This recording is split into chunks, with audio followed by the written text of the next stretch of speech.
بسم اللہ الرحمن الرحیم۔ السلام علیکم۔ آج آپ فرعون کے اس خواب کے بارے میں جانیں گے جس نے فرعون کی نیند اڑا دی تھی۔ آپ سے گزارش ہے چینل کو سبسکرائب ضرور کریں، اپنے رشتہ داروں اور دوستوں کے ساتھ شیئر کر کے صدقہ ذریعہ حاصل کریں، جس سے آپ کے عزیزوں کے علم میں بھی اضافہ ہوتا رہے۔ جزاک اللہ۔ فرعون نے ایک بار خواب میں دیکھا کہ اس کا تخت اوندھا ہو کر گر گیا ہے۔ فرعون نے اپنے پجاری سے اس کی تعبیر پوچھی۔ پجاری نے بتایا کہ ایک ایسا بچہ پیدا ہوگا جو تیری حکومت کے خاتمے کی وجہ بنے گا۔ فرعون کو اس بات کی فکر ہوئی اور اس نے بچوں کو مروانا شروع کر دیا۔ جو بچہ کسی کے یہاں پیدا ہوتا وہ اسے مروا دیتا تھا۔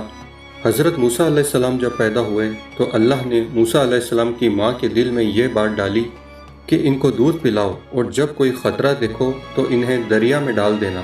چنانچہ حضرت موسیٰ علیہ السلام کی ماں نے حضرت کو دودھ پلایا۔ اس عرصے میں حضرت موسیٰ علیہ السلام نہ روتے تھے نہ ان کی گود میں حرکت کرتے تھے، اور آپ کی بہن کے سوا کسی کو آپ کی ولادت کا علم نہ تھا۔ پھر جب 3 ماہ کا عرصہ گزر گیا تو موسیٰ علیہ السلام کی ماں کو کچھ خطرہ محسوس ہوا۔ اللہ نے دل میں یہ بات ڈال دی کہ اب تم موسیٰ علیہ السلام کو ایک صندوق میں بند کر کے دریا میں ڈال دو اور کوئی فکر نہ کرو، ہم اسے پھر تمہاری گود میں لے آئیں گے۔ چنانچہ ایک صندوق تیار کیا گیا، اس میں روئی بچھائی گئی اور موسیٰ علیہ السلام کو اس میں رکھ کر صندوق بند کر دیا گیا۔ یہ صندوق دریائے نیل میں ڈال دیا گیا۔ اس دریا سے ایک بڑی نہر نکل کر فرعون کے محل کے سامنے سے گزرتی تھی۔ فرعون اپنی بیوی آسیہ کے ساتھ نہر کے کنارے بیٹھا تھا۔ جب ایک صندوق نہر میں آتے دیکھا تو اس نے غلاموں کو صندوق نکالنے کا حکم دیا۔ صندوق نکال کر سامنے لایا گیا۔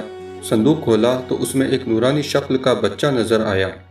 حضرت موسیٰ علیہ السلام کو دیکھتے ہی فرعون کے دل میں محبت پیدا ہو گئی، لیکن لوگوں نے اسے ورگلایا اور کہا ممکن ہے یہ وہی بچہ ہے جس نے آپ کی حکومت کو برباد کرنا ہے، اس لیے اس کو قتل کر دینا ہی بہتر ہوگا۔ چنانچہ فرعون آپ کے قتل پر آمادہ ہو گیا۔ فرعون کی بیوی آسیہ جو بڑی نیک خاتون تھی کہنے لگی کہ یہ بچہ میری اور تیری آنکھ کی ٹھنڈک ہے، اسے قتل نہ کر، کیا معلوم یہ کس سرزمین سے بہتا ہوا آیا ہے، اور تجھے جس بچے سے اندیشہ ہے وہ تو اسی ملک بنی اسرائیل سے بتایا گیا ہے۔ آسیہ کی یہ بات فرعون نے مان لی اور حضرت موسیٰ علیہ السلام فرعون کے محل میں ہی رہنے لگے، اور فرعون نے آپ کو دودھ پلانے کے لیے دائی بلائی، مگر حضرت موسیٰ علیہ السلام کسی دائی کا دودھ نہ پیتے تھے۔ اب فرعون کو فکر ہوئی کہ کوئی ایسی دائی ملے جس کا دودھ یہ بچہ پینے لگے۔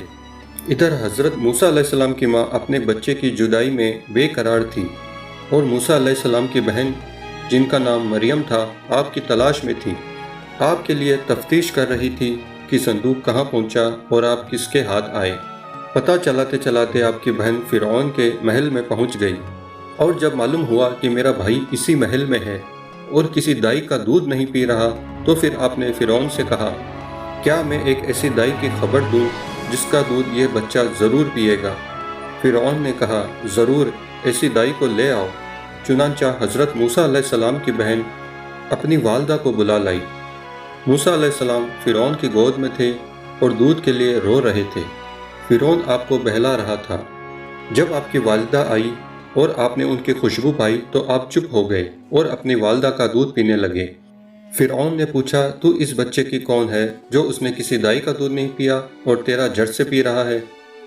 موسیٰ علیہ السلام کی والدہ نے فرمایا میں ایک پاک صاف عورت ہوں، میرا دودھ خوشگوار ہے، جسم خوشبودار ہے، اس لیے جن بچوں کے مزاج میں نفاست ہوتی ہے وہ دوسری عورتوں کا دودھ نہیں پیتے، میرا دودھ پی لیتے ہیں۔ فرعون نے بچہ انہیں دیا اور دودھ پلانے پر انہیں مقرر کر کے موسیٰ علیہ السلام کو گھر لے جانے کی اجازت دے دی۔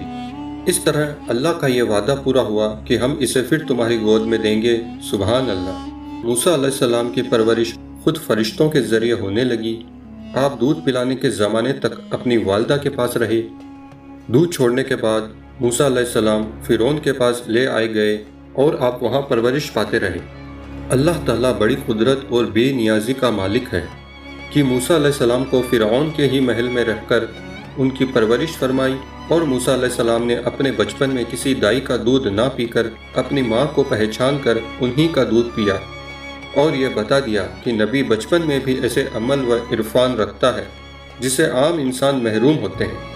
سبحان اللہ۔ ہمارے ساتھ بنے رہیے، جلد ہی نئے ویڈیوز کے ساتھ حاضر ہوں گے انشاءاللہ۔ اللہ حافظ۔